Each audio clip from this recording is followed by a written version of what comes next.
उमेदवार, पाताळगंगा असोसिएशनचे अध्यक्ष, जनरल सेक्रेटरी आणि उपस्थित सर्व पत्रकार बंधू आणि या पाताळगंगा असोसिएशनचे सर्व सहकारी यांचे सर्व मी सर्वांचे हार्दिक स्वागत करते आणि धन्यवाद देते की त्यांनी आम्हाला या कार्यक्रमासाठी सपोर्ट केला। रोजगार मेळावा ही संकल्पना प्रथम काय आहे मी आपल्याला सांगते। रोजगार मेळावा ही संकल्पना बेरोजगार तरुणांना रोजगाराच्या संधी उपलब्ध करून देणे हे आहे। बेरोजगार तरुणांना रोजगार नाही तर रोजगाराच्या संधी देतो आम्ही। म्हणजेच काय तर उद्योजक जे आहेत त्याच्याकडे जी उपलब्ध रोजगार आहेत म्हणजे रोजगार रिक्त पदे आहेत ती रिक्त पदे आम्ही प्रथम गोळा करतो म्हणजे इंडस्ट्रीना व्हिजिट करतो। इंडस्ट्रीना व्हिजिट केल्यानंतर त्यांना आम्ही चांगल्या प्रकारे जे बेरोजगार तरुण आहेत त्यांच्यापर्यंत ही बातमी कशी पोहोचेल हे प्रयत्न करतो। म्हणजे चौकामध्ये कॉलेजमध्ये बॅनर लावतो, हँडबिल्स छापतो आणि ते पेपरमध्ये वाटून देतो की जेणेकरून त्या बेरोजगार तरुणांपर्यंत ही बातमी पोहोचेल की आम्ही या रोजगार मेळाव्याचे शासनामार्फत आयोजन केलेले आहे। तर अशा पद्धतीनं हे रोजगार मेळाव्याचं आयोजन होत असतं। जास्तीत जास्त बेरोजगारांपर्यंत पोहोचावं असं वाटत असतं तर ही संधी आम्ही उपलब्ध करून देतो। या कार्यालयामार्फत अजून एक योजना चालते की स्वयंरोजगार अण्णासाहेब पाटील महामंडळ। अण्णासाहेब पाटील महामंडळ हे म्हणजे काय आहे तर मराठा समाजातील बेरोजगार तरुणांना एक स्वयंरोजगारासाठी प्रोत्साहन देण्यासाठी बिनव्याजी कर्ज आम्ही देतो आणि 10 लाखापर्यंत हे कर्ज आहे। परवाच एक जाता जाता चर्चा झाली की माझ्याकडे ड्रायव्हर होते ते म्हणाले की आम्ही फायनान्स कडून कर्ज घेतलं आणि त्याचं कर्ज 15-16% होतं पण त्याला हे माहीतच नव्हती आमची योजना अण्णासाहेब पाटील महामंडळाची। 10 लाखापर्यंत त्याला एखादी गाडी घेता आली असती आणि त्यातून त्याचं व्याज माफ झालं असतं, फक्त कर्जाचे हप्ते फेडायचे होते त्याला। तर त्याला जेव्हा कळालं तेव्हा त्याला वाईट वाटलं की ही योजना मला आधी माहिती असती तर यामार्फत मी कर्ज घेतलं असतं। तर आपला रायगड जिल्हा जो आहे तो तसा टुरिस्ट प्लेस आहे, बरेचसे गाड्या वगैरे चालतात, टुरिस्ट साठी तशी सोय होते आणि बेरोजगारांना तसा रोजगार उपलब्ध होतो। तर असं हे बेरोजगारांना स्वयंरोजगार सुद्धा करण्यासाठी प्रोत्साहन आपलं कार्यालय करतं। अण्णासाहेब पाटील महामंडळ आपल्याकडे आहे आणि त्याची ही माहिती देण्यासाठी आमच्याकडे समन्वयक आहेत। प्लस मुख्यमंत्री युवा कार्य प्रशिक्षण योजना ही काय आहे तर ही इंटर्नशिप आहे। बऱ्याच तरुणांना इंटर्नशिपची गरज असते। इंटर्नशिप पेड असावी तर त्यांना जास्त बेटर पडतं का तर येण्या जाण्याचा ते खर्च त्याचा निघून जातो। काही कंपन्यांमध्ये इंटर्नशिप रिक्वेस्ट केल्यानंतर मिळते पण पेड असतेच असं नाही। तर आपली शासनाची जी योजना आहे त्यामध्ये पेड आहे।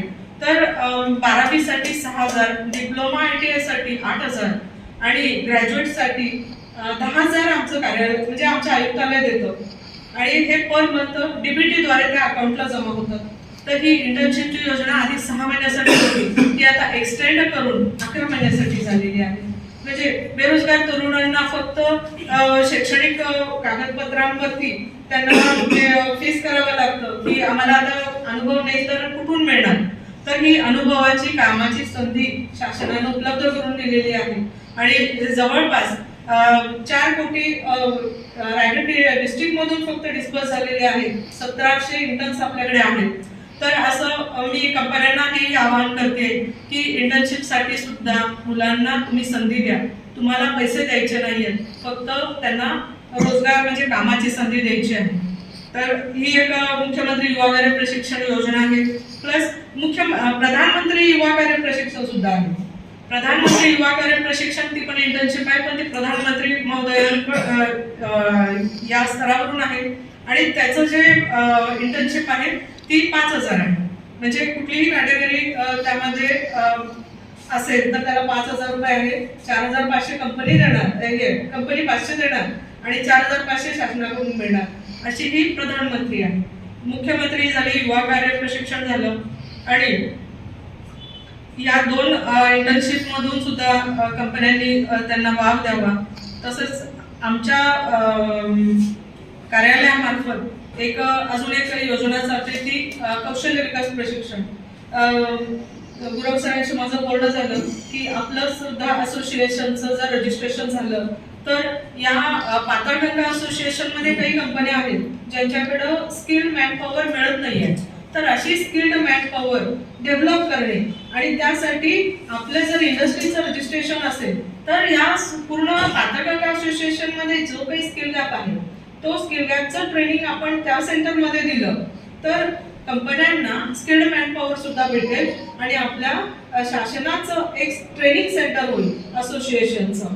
तर परवाच आपला महाडला सुद्धा मेळावा झाला. त्या मेळाव्यामध्ये सुद्धा सरांची माझं बोलणं झालं. त्यांचं ऑलरेडी सेंटर चालू आहे तिथे, फक्त शासनामार्फत नाहीये.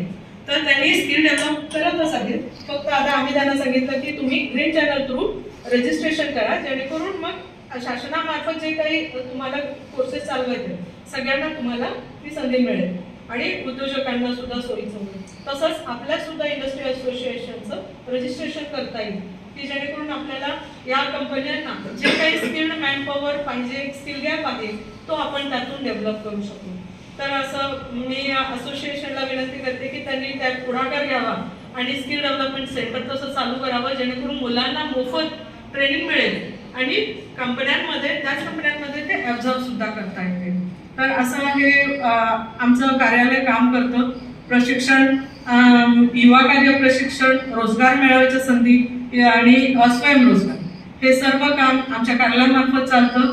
आणि हे आमचं कार्यालय आहे ते फक्त उद्योजक आणि बेरोजगार यांच्यासाठी काम करतं. याचा मला फार आनंद वाटतो. आणि एवढे 4 शब्द बोलून मी माझं भाषण संपवते. जय हिंद, जय महाराष्ट्र.